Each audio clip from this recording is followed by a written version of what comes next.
Ladies and gentlemen, so I'm starting a new series where I'll be taking a look at all 30 NBA teams, evaluating their offseason to give viewers an understanding on how I think the team will perform this upcoming season. The team we'll be looking at today is the Charlotte Hornets. So the Hornets had a very disappointing season last year where they won just 27 games, and this is coming off the heels of the previous 2 years where they had made the play-in tournament. They had very valid reasons for their struggle. LaMelo Ball played in just 36 games due to various injury ailments. They really missed his playmaking, his ball handling, his leadership, as well as just his production.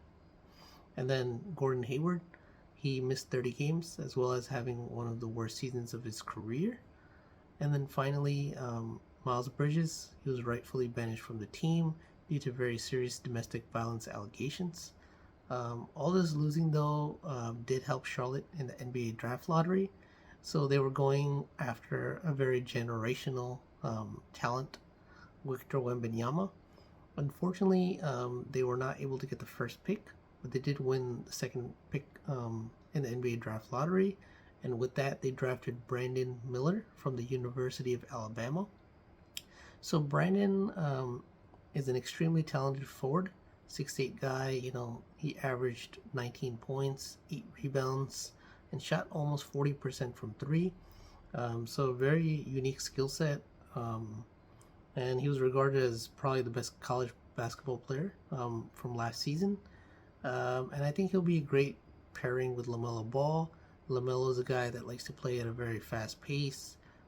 He's always looking for his teammates and finding ways to get them very good open shots.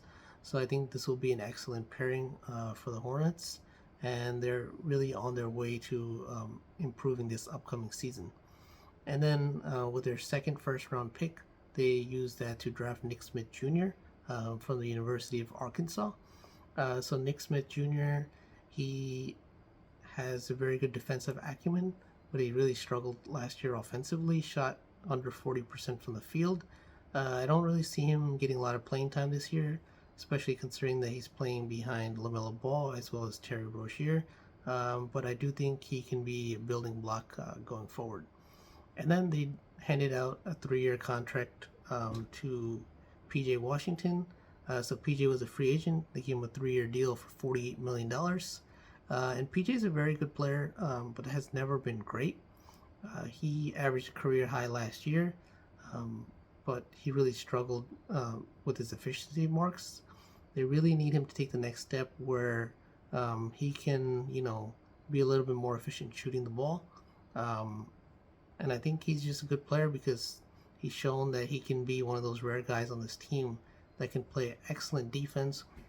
He's averaged almost a block and steal for the past 3 seasons now, and he's a really big contributor to Charlotte's defense.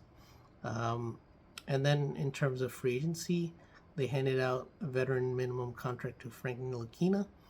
So as some of you may remember, Frank was a former lottery pick with the New York Knicks, but he's really struggled to become a consistent player at the NBA level. But I do think his defensive acumen, his toughness, could really help this Charlotte team. Was really weak in that regard. And then a very big contract extension was handed out by Charlotte to LaMelo Ball, 5 years and $205 million. This cemented Ball as the franchise player, the cornerstone of the team, and the guy that they really want to build around. So great move by Charlotte. And then in terms of just overall roster, I do think Charlotte has a lot of talented players. So LaMelo Ball, who we just mentioned, great playmaker, very good overall offensive leader. He can shoot the ball well, but he struggles a bit with his efficiency.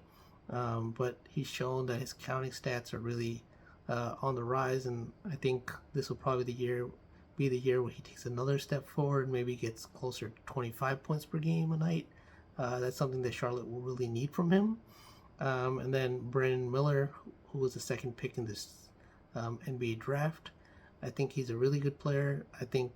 I wouldn't be surprised if he ends up winning Rookie of the Year. He could probably be a guy that comes in right away and averages 16 maybe 17 points a night, and just a very good overall talent.